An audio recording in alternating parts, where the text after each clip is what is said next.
Bienvenue à tous, mesdames, messieurs. Installation des conseillers communaux suivi de l'élection des maires. Si durant les 2 premiers jours, le processus s'est déroulé sans anicroche avec 16 maires régulièrement élus, les 3e et 4e jours n'auront pas été fructueux. Les conseillers n'ont pu accorder le violon. Au niveau de plus d'une vingtaine de communes, l'élection des maires aura été ajournée. De s'en suivre sur toute l'étendue du territoire national la suspension automatique du processus, exactement comme sur une aire de jeu. Sans saisine aucune du juge du contentieux pour son arbitrage, le législateur de procéder précipitamment au vote d'une loi dite interprétative des dispositions qui posent problème au niveau du code électoral. Le processus peut enfin, mesdames, messieurs, suivre son cours normal. Tonnerre d'applaudissements des classiques du régime qui salue une initiative hors pair. Le Bénin a une fois encore innové. Observateurs avertis de la vie sociopolitique, juristes et éditorialistes de crier quant à eux haro sur le bonnet. Le Bénin serait en train de dépasser les bornes et non d'innover. Loi modificative du code électoral, nouvelle formule, quelle retombée. Le sujet, mesdames, messieurs, au menu de ce numéro de votre émission 100% Bénin. L'instant débat, c'est tout de suite maintenant sur ce plateau en notre compagnie. Landry Angelo Adelakou, il est plus à présenter, n'est-ce pas, juriste, il est activiste des droits humains. Landry Angelo Adelakou, bonjour. Bonjour, monsieur le journaliste. Merci pour la disponibilité. C'est moi. En face de vous, pour l'instant, analyste, l'éditorialiste parmi tant d'autres à avoir donné de la voix, disons-nous, semble-t-il dire, Vincent Folly, c'est son nom. Il n'est plus à présenter éditorialiste, il est le directeur de publication de la Nouvelle Tribune. Vincent Folly, bonjour. Bonjour Joël. Et merci de répondre à notre invitation. Je suis toujours là quand tu m'invites, mais ce n'est pas moi. Vous êtes nombreux, non, pas écrit, mais le dit, vous l'avez dit aussi. Difficultés manifestes durant l'élection des maires, 4e mandature à l'ère de la décentralisation. En plein processus, le Parlement béninois est intervenu par un vote en procédure d'urgence pour un recadrage des tests. Une première sous un régime démocratique. L'acte ne cesse de déchaîner, mesdames, messieurs, des passions, mais aussi d'alimenter toutes sortes de polémiques. Vincent Folly, le quartier latin de l'Afrique, le laboratoire de la démocratie, que faut-il encore allier? Une fois encore détonner, dit-on. Étonner négativement, vous voulez dire? Non, moi, ça, je ne sais pas. Non, ce qui s'est passé est extrêmement grave. Si on ne l'a pas encore dit, je crois qu'il faut le dire. Et je veux pousser le cri d'indignation de mon jeune vis-à-vis pour vous dire que ce n'est pas normal, ce qui s'est passé. Vous avez utilisé l'image du stade, du match, du jeu qui se déroule. On arrête le jeu et on fixe d'autres règles. C'est extrêmement grave. C'est une grande première qui aura des conséquences incalculables sur notre pays.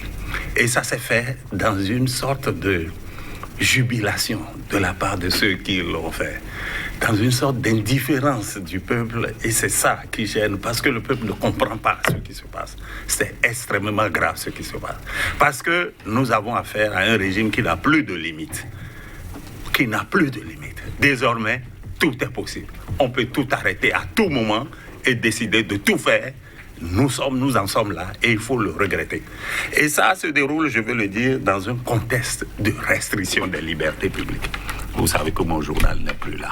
Il est en ligne, bien sûr, mais il n'est plus physiquement là. C'est extrêmement grave. On n'a plus d'opinion contre, expression d'opinion contraire sur les médias. Et vous savez, votre propre média, le rôle que ça joue, s'il n'existait pas, il aurait fallu faire autre chose. Et vous savez que Soleil FM a disparu.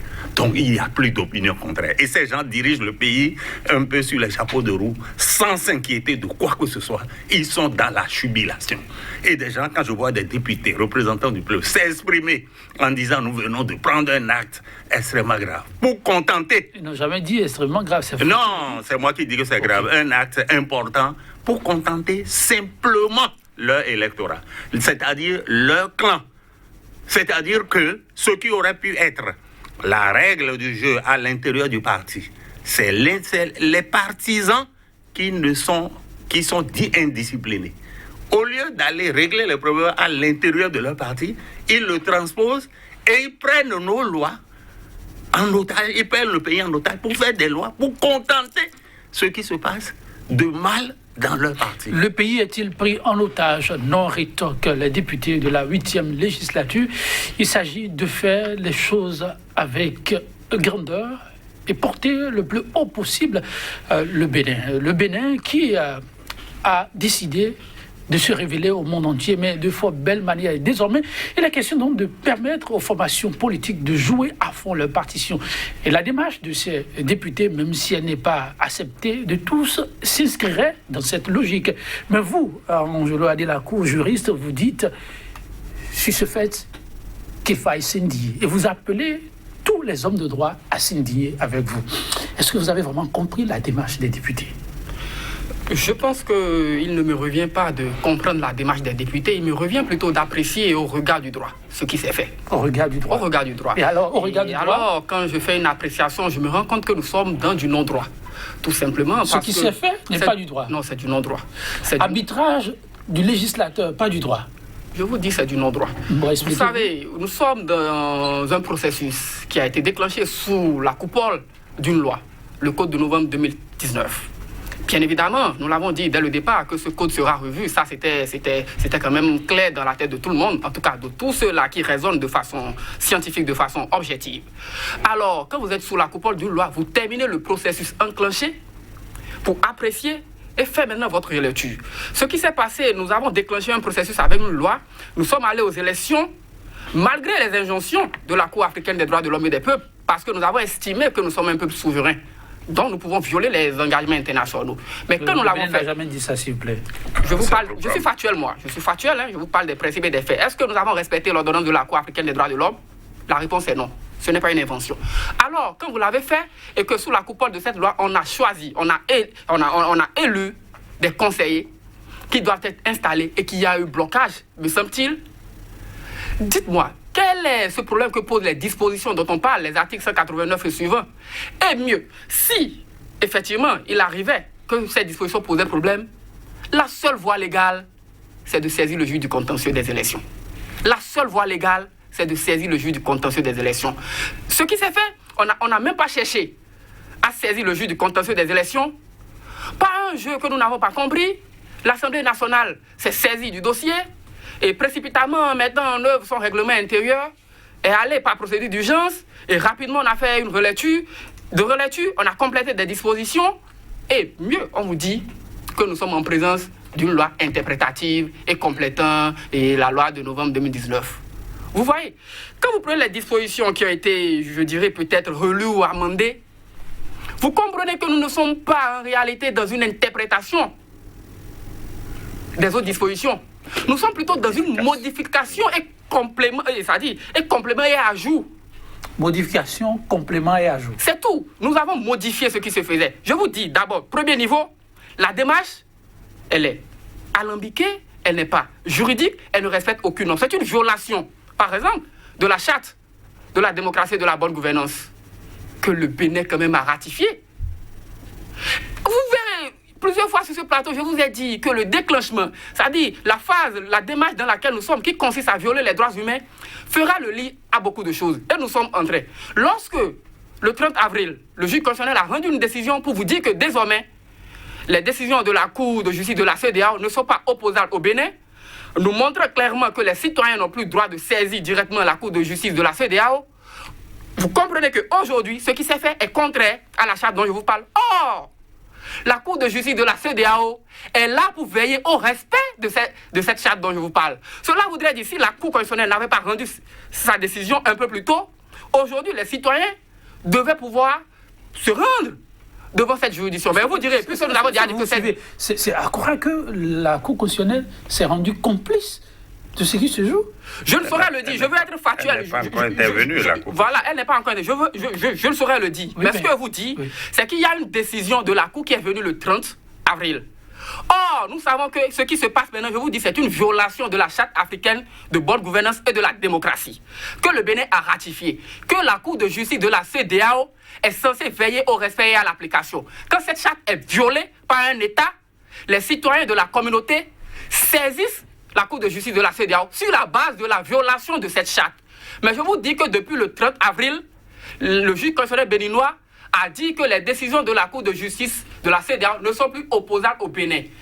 Conséquence, si un citoyen se hasardait à saisir la Cour de justice de la CEDEAO, si nous devons rester dans le cadre de ce qui est rendu comme décision, c'est que même si la Cour de justice de la CEDEAO disait que l'État béninois, en opérant cette révision, cette relecture, a violé la charte, on vous dira simplement que cette décision n'est pas opposable au Bénin. Premier niveau. Je reviens maintenant dans le fond des modifications. Avant de revenir au fond des modifications, mais sans folie, je suivi un peu votre vis-à-vis, est-ce qu'on peut dire que même dans le cas de l'initiative dite du législateur, on est allé au-delà de ce qui a été annoncé, parler de loi interprétative?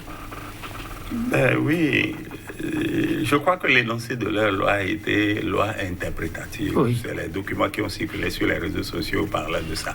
Mais au finish, ce qu'on a vu, c'est la loi modifiant. C'est-à-dire portant modification, si je peux retrouver le document, c'est ça, portant modification. Donc ici, il y a un peu erreur sur l'emballage. On vous dit quelque chose et on fait autre chose. Donc nous ne sommes plus dans un état de droit comme mon vis-à-vis semble le dire, et il le dit clairement. Je crois que notre pays est sur une plante glissante et ça risque de porter préjudice à tout le pays, et c'est ça qui est grave, quoi. Donc, je suis d'avis avec lui que le législateur a un peu, comment on peut dire, a joué, a triché dans la formulation donc de la loi, en parlant de loi interprétative, ce que le commun des Béninois ne comprend pas, pour finir par dire loi modifiée. Parce que chaque fois, ils mettent article temps nouveau, article temps nouveau. Donc, en fait, il s'agit d'une modification de la loi. Dans ce cas, on fait quoi? Les juristes vont vous dire qu'il faut abroger la loi avant donc de prendre d'autres nouvelles lois. Ce qui est grave, et je crois que le juriste peut faire chose, tout se passe comme si, c'est-à-dire il y a une confusion même dans celui qui a initié la loi. Moi, j'ai écouté une partie de ce que le chef de l'État a dit hier. On y revient. Et il dit... Pardon, on va y revenir. Bon, donc, donc, il y a une, comment on peut dire, une sorte de confusion. Qui est l'initiateur de cette loi? Qui l'a initiée? C'est vrai. On nous a dit qu'il y a une loi qui sera étudiée en procédure d'urgence. Mais il y a deux sortes de lois. Soit la loi est proposée par le gouvernement, ça s'appelle projet de loi. Et là, le processus du projet de loi est clair, ça passe par la Cour suprême. Mais depuis le président Yahi, il y a une sorte d'hypocrisie. On ne veut pas passer par l'Assemblée, on ne veut pas passer par la Cour suprême parce que le processus est long, parce que là-bas, il y a des juges de grande qualité, ce sont des juges de hauts magistrats qui peuvent étudier et vous dire non. Encore que leur avis est indicatif. Le gouvernement n'est pas obligé de suivre, mais ils ne veulent même pas faire ça. Et depuis le président Yahi, il faut le dire, donc il passe par les propositions de loi et c'est ce qui a été fait. Et quand le président parlait hier, si vous voyez la caméra, il a dit projet, après il a rectifié pour parler de propositions de loi. Donc il y a une sorte de confusion entre... c'est-à-dire entre ceux qui ont initié la loi, mais je suis d'avis, je crois que c'est tout à fait clair que l'initiative est venue du pouvoir qui a voulu régler un problème au niveau du fonctionnement des partis. Et mon vis-à-vis disait tantôt que c'est le juge du contentieux qui aurait pu être saisi. Mais moi je dis, dans le cas, nous sommes en politique. Et le problème qui s'est posé, c'est un problème politique. Et je dis, c'est la preuve, ce qui s'est passé est la preuve que nous n'avons pas de parti. Ce sont des clubs électoraux que nous avons. Comment est-ce que c'est étonnant qu'en 2 mois, c'est-à-dire ces partis ont été constitués rapidement, vous ici, toi va là-bas, toi ici, toi l'UP. C'est comme ça que c'est que j'ai dit sur un plateau ici que c'est comme l'UBF par le passé, ou alors tous les groupes FCBE qui s'étaient formés lorsque FCBE était au pouvoir. Lorsque certains sont mal positionnés, ils vont rapidement créer un autre groupe et dire oui, nous soutenons toujours le président Yahi, parce que nous n'avons pas... Bon, ils ne disent pas parce que nous ne sommes pas positionnés. Non. En fait, c'est des problèmes de positionnement et quand ils gagnent, ils reviennent dans la maison mère. Et c'est ce que nous avons ici. Mais ici, celui qui a dirigé le bal, parce que c'est un bal, le bal des hommes mal intentionnés, ce bal-là, celui qui a dirigé, a dit, bon, voilà, 2 groupes. Et il sait que si quelqu'un n'est pas de ce côté, il sera. Donc, il ne s'est pas posé des problèmes de positionnement comme par le passé. Mais c'est le même flou artistique autour des partis. Et donc, ça montre que ce ne sont pas des partis. Sinon, comment peut-on comprendre que les gens, on ait désigné quelqu'un pour être maire et qu'à la base, on refuse de regarder. C'est le fonctionnement du parti, c'est l'indiscipline du parti. Et il faut aller régler ça au niveau du parti avant même de parler du juge, du contentieux. C'est mon avis. Moi. Et si les partis ne sont pas en mesure d'assumer leurs responsabilités, il faut bien quelqu'un pour l'arbitrage. En tout cas, les législateurs pensent que même le juge, ça fera un peu trop long. Il faut aller vite, le temps presse. Et ils ont, avant, tapé du poing sur la table. Le juriste dira que c'est une aberration. Mais alors, quand on revient aux dispositions, à ce qui a été fait, je pense que déjà, je pense que si nous devons évoluer par, je dirais, par processus normal, quand déjà on constate que le processus est biaisé, que ce n'est pas ce qui est indiqué du point de vue juridique, cela peut avoir un sens politique, je conviens, mais du point de vue juridique, ce n'est pas ce qui est indiqué. Et je pense que pour les procéduriers, le débat devait se clore à ce niveau. C'est fini. Déjà que la démarche elle est alambiquée, déjà que ce n'est pas ce qui est indiqué, c'est que nous avons fini le débat. Et avant même d'aller au fond. Mais puisque nous sommes sur un plateau, nous irons au fond pour prendre les dispositions. Et vous dites, quand on vous dit que nous sommes à la phase d'abord on va parler de loi explicative, ça ne veut rien dire, ça n'existe nulle part. Et puis on est allé dire maintenant que nous sommes en plein d'une loi interprétative et puis complétant quelque chose. C'est une loi modificative, je le dis, en prenant en compte ce qui a été proposé.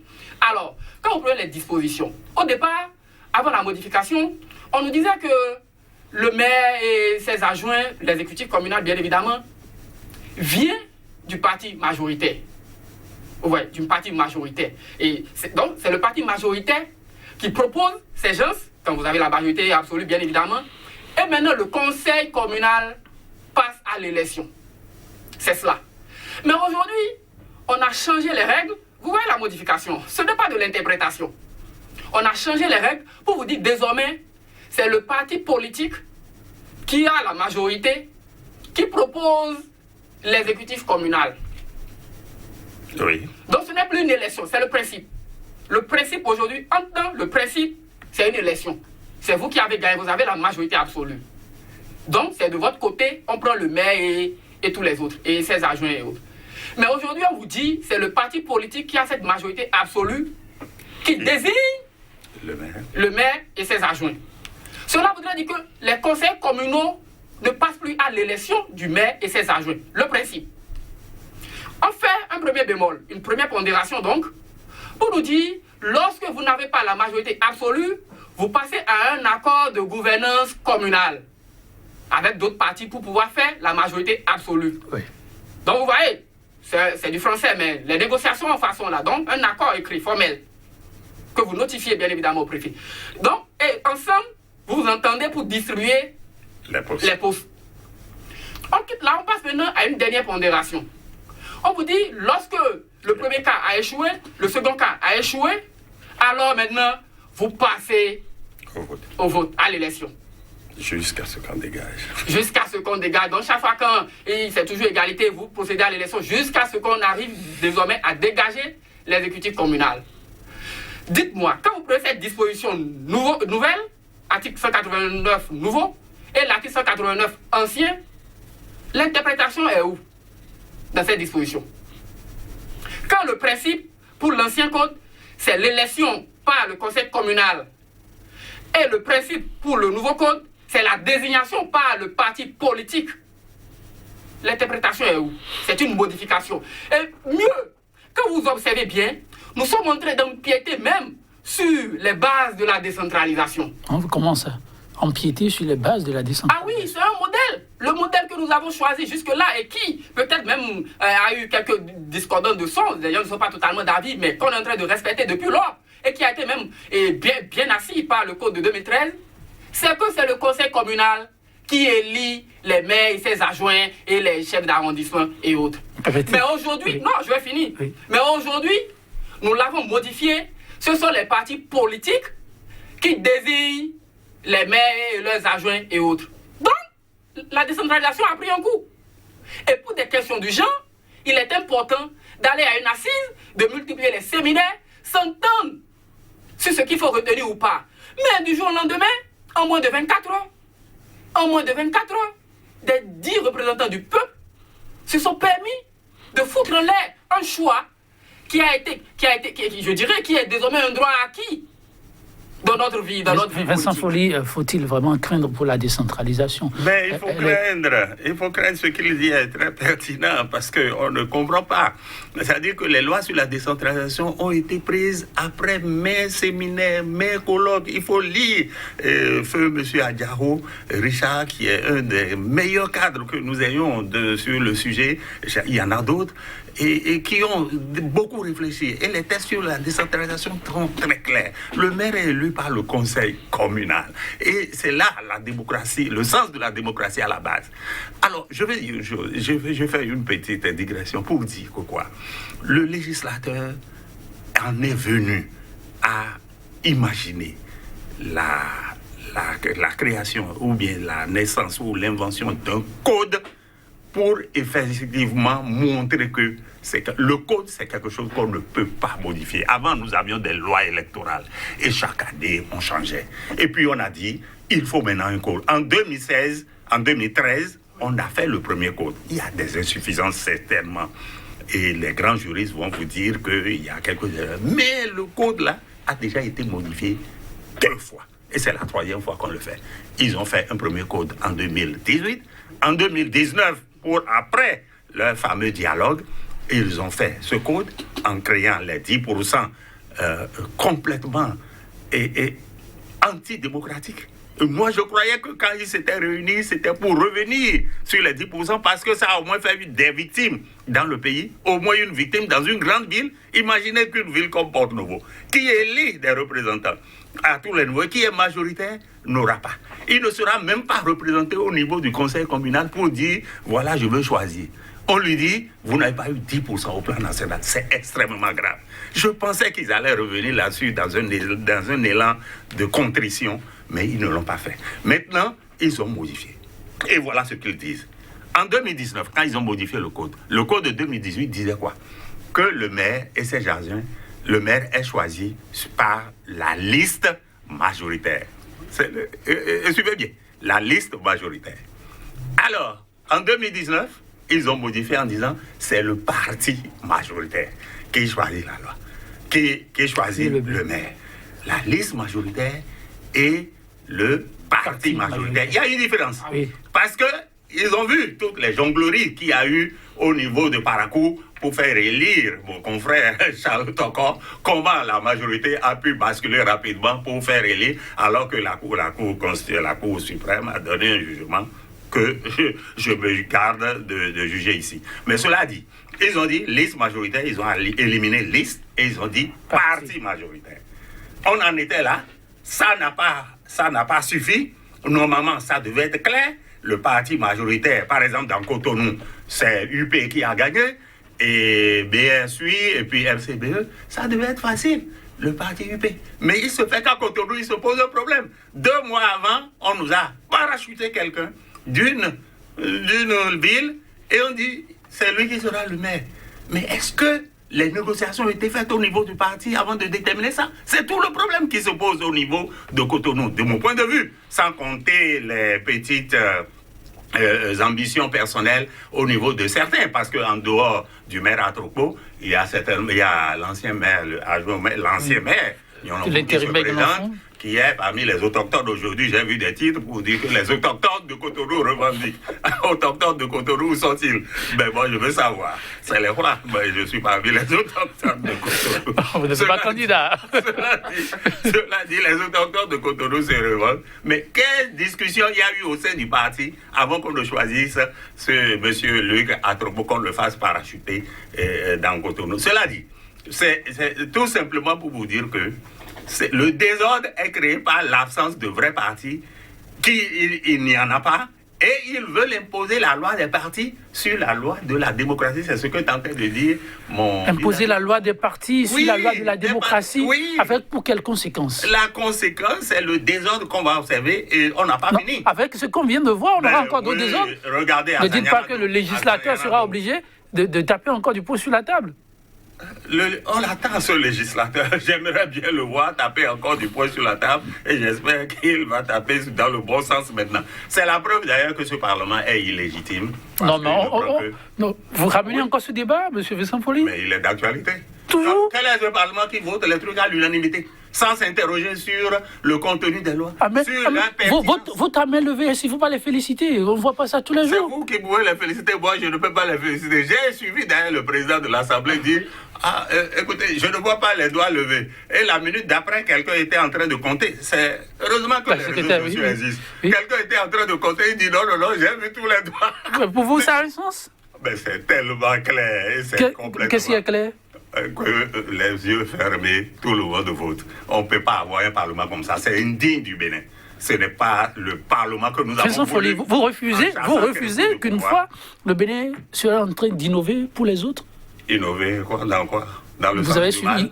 C'est dans les autres pays, le Togo, pour ne pas citer, et d'autres que nous voyons ces choses-là. Nous ne savions pas que nous pouvions tomber au bas. Au Togo, d'ailleurs, ils ont quand même un peu évolué, et il y a un semblant de quelque chose qui s'appelle démocratie. Mais ici, je ne crois pas que le Bénin n'est plus en démocratie? On n'y est pas. Non, le juriste, le Bénin n'est plus en démocratie. Mais je ne sais pas si le Bénin est toujours en démocratie ou pas. Ah bon? Je ne sais pas, parce que j'ai l'impression désormais que le Bénin a sa démocratie à lui. Et si nous le prenons ainsi, on peut concevoir et considérer que nous sommes en démocratie. Et donc la démocratie a ses règles.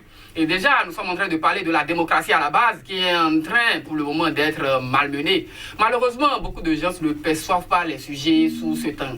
Je voudrais déjà dire que le législateur vient avec cet acte de confirmer encore une thèse de ceux-là qui pensent que ce Parlement est réellement illégitime.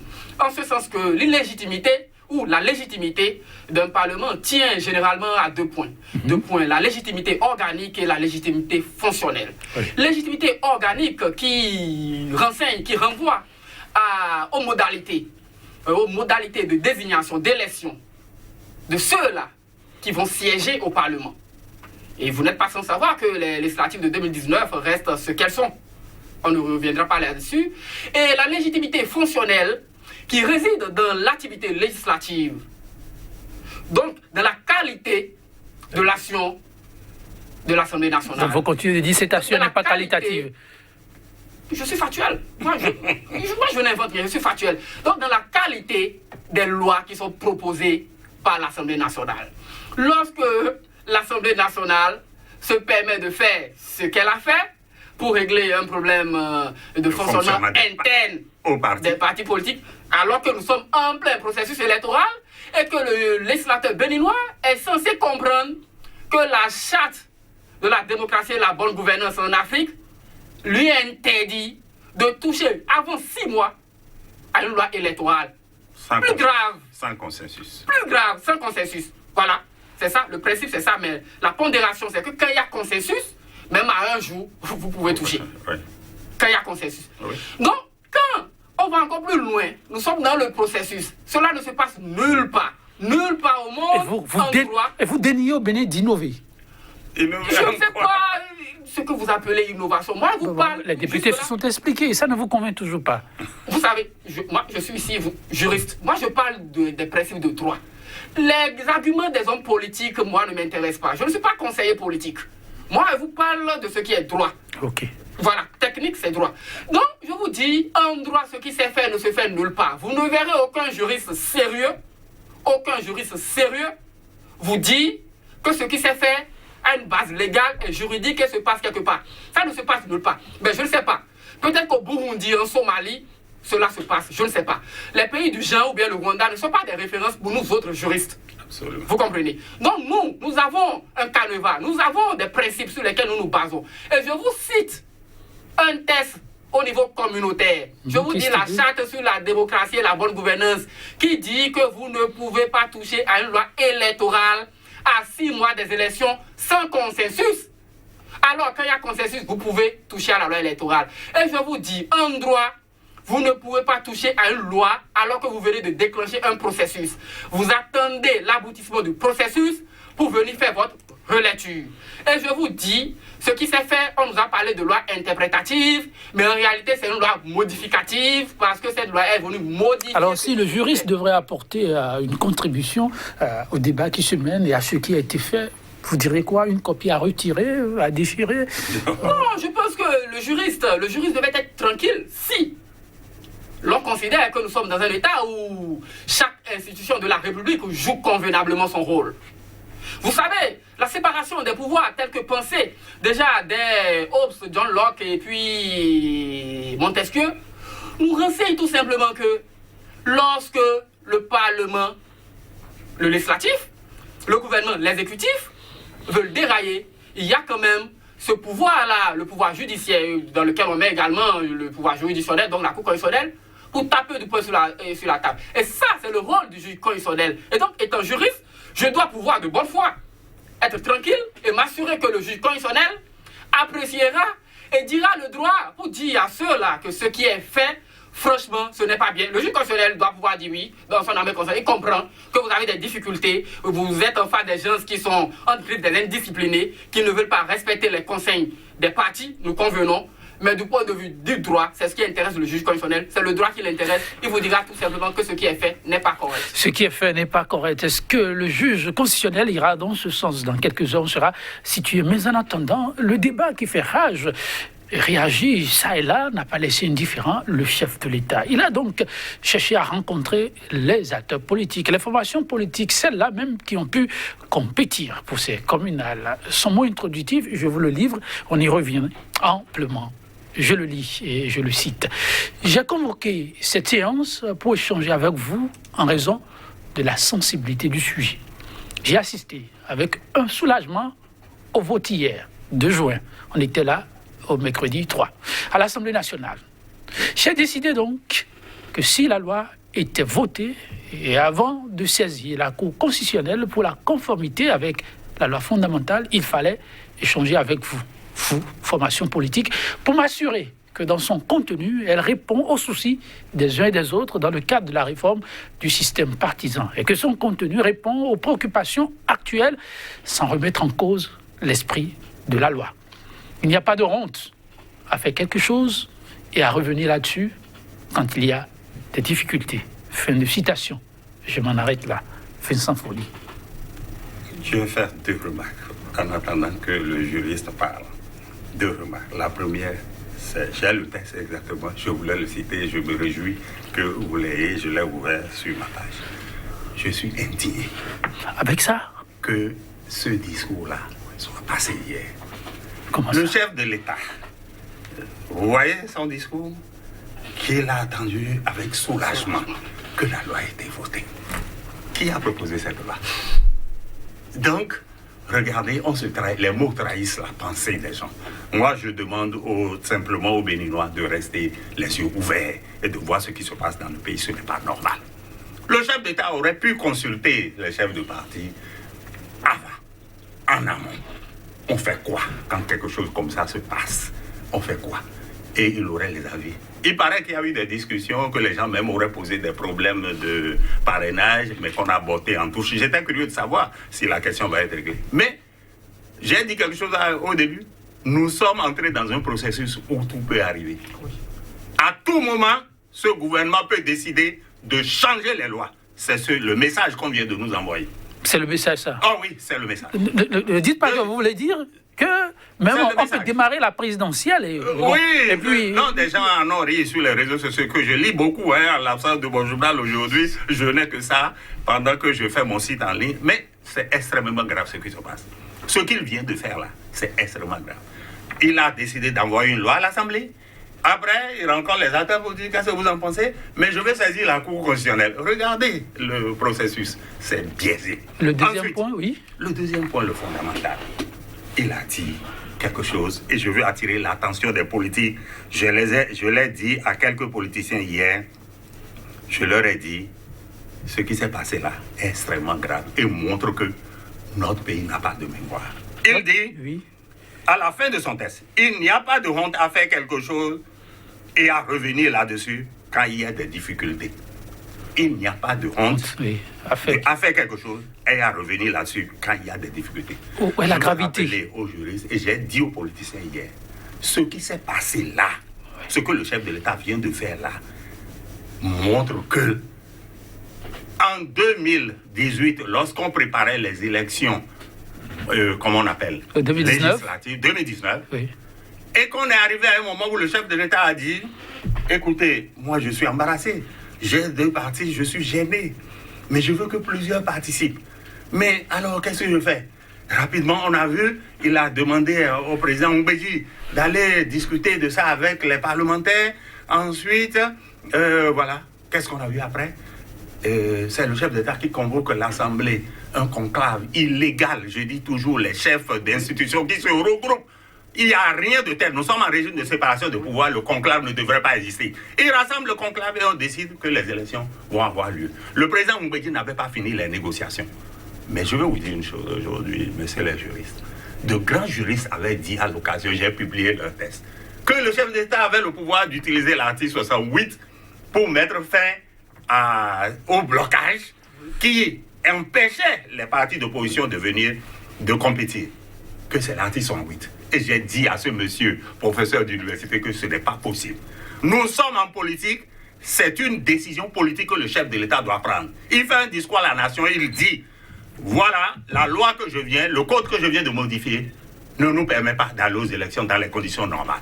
Moi, là, je demande qu'on abroge ce code et qu'on revienne dans l'ancien code. C'est-à-dire, ce qu'il fait maintenant, là, il aurait pu le faire en 2019 pour permettre à tout le monde en disant, venons. Mais il avait un objectif, lui, c'était d'aller aux élections en excluant les autres. Et il ne nous a pas dit la vérité en disant, moi, je ne suis pas satisfait des 2 partis, je veux compléter. Et il a fait semblant avec des députés qui sont allés jouer la comédie en refusant de négocier. On a vu ceux qui sont au gouvernement aujourd'hui, quelqu'un comme le Abimbola, dire non, c'est les gens, les opposants qui ne veulent pas discuter. Ils avaient déjà leur plan, c'est-à-dire aller aux élections avec 2 partis. Ce que le chef vient de faire en disant il n'y a pas de honte à retourner à quelque chose qu'on a mal fait. C'est ça qu'on lui demandait de faire en 2019. Je peux me tromper, mais je veux que les juristes, au lieu de parler de l'article 68, qui est un article, à l'époque, le professeur Moncotan disait que c'est un article qui ressemble au coup de poing d'un marteau-piqueur sur une mouche. C'est un article qu'on ne doit pas utiliser à tout moment, on l'utilisait pour le budget. Mais on l'a utilisé à tout moment pour régler des problèmes. Et j'ai dit à ce juriste que le chef de l'État avait la possibilité de dire non, on arrête le jeu, on s'assoit et on refait la loi. C'est ce qu'il vient de faire. Et je vais attirer l'attention des politiques pour dire que nous oublions très vite ce qui se passe dans ce pays. Et on aurait pu attirer l'attention du chef de l'État pour dire ça là, il ne devrait pas le faire, il remet tout à plat. Je ne sais pas si je me trompe. Oui, voilà. L'avis du juriste par rapport à ces mots du chef de l'État. Je pense que M. Vincent Folly vient de parler, et vous savez, le discours du chef de l'État, et je pense, c'est du point de vue politique, ça me gêne un peu l'appréciation que doit en faire. Okay. Je vous ai dire du point de vue juridique, c'est du non-sens. Mais vous savez, quand le chef de l'État dit qu'il a suivi avec soulagement, oui, le vote de la loi, ça pose problème. À quel niveau? Ça pose problème, puisque je suis en train de vous dire que c'est de l'illégalité, que c'est des choses qui ne se font pas, c'est une violation d'un engagement communautaire. C'est ça. Le chef de l'État, conformément à l'article 41 de notre Constitution, est garant du respect des traités et des engagements internationaux. Donc, il est garant de veiller à l'exécution de la charte africaine sur la bonne gouvernance et la démocratie en Afrique. Mais je vous dis que cette charte est en train d'être violée, mais le chef de l'État dit qu'il a suivi avec soulagement. Donc, dois-je comprendre que le chef de l'État n'a pas encore cette information? Ou dois-je comprendre que ces conseillers juridiques ne l'ont pas encore dit, que nous sommes en présence d'une flagrante violation d'un engagement communautaire? Il faut prendre le second volet. Donc, il y a un problème. Il faut prendre le second volet. Maintenant, quand on prend le second volet, oui, et il dit qu'il n'y a pas de honte à revenir sur quelque chose. Je pense que pour le principe, pour ce qu'il a dit, ce français, je suis d'accord. Ah, je suis d'accord. Et c'est ce que nous avons toujours demandé à nos gouvernants. C'est ce que nous... Dans l'action, on peut se tromper. Mais il faut reconnaître qu'à un moment donné, on s'est trompé et revenir.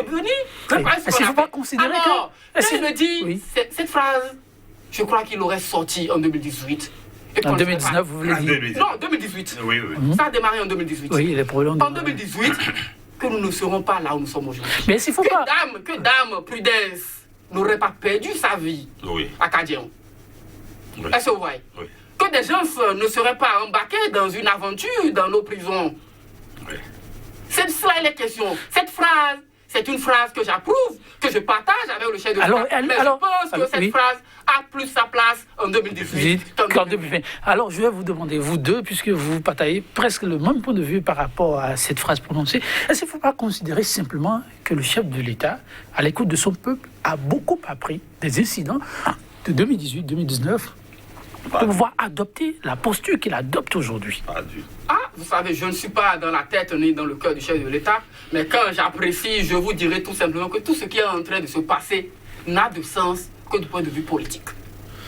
Du point de vue politique. Donc, juridiquement, ça n'a rien à voir. Et je ne sais pas si le chef de l'État est en train d'écouter son peuple. Mais je vous dis, quand vous observez bien, c'est que le blocage, il y a des gens qui sont dits indisciplinés dans les partis, qui ne veulent pas se soumettre.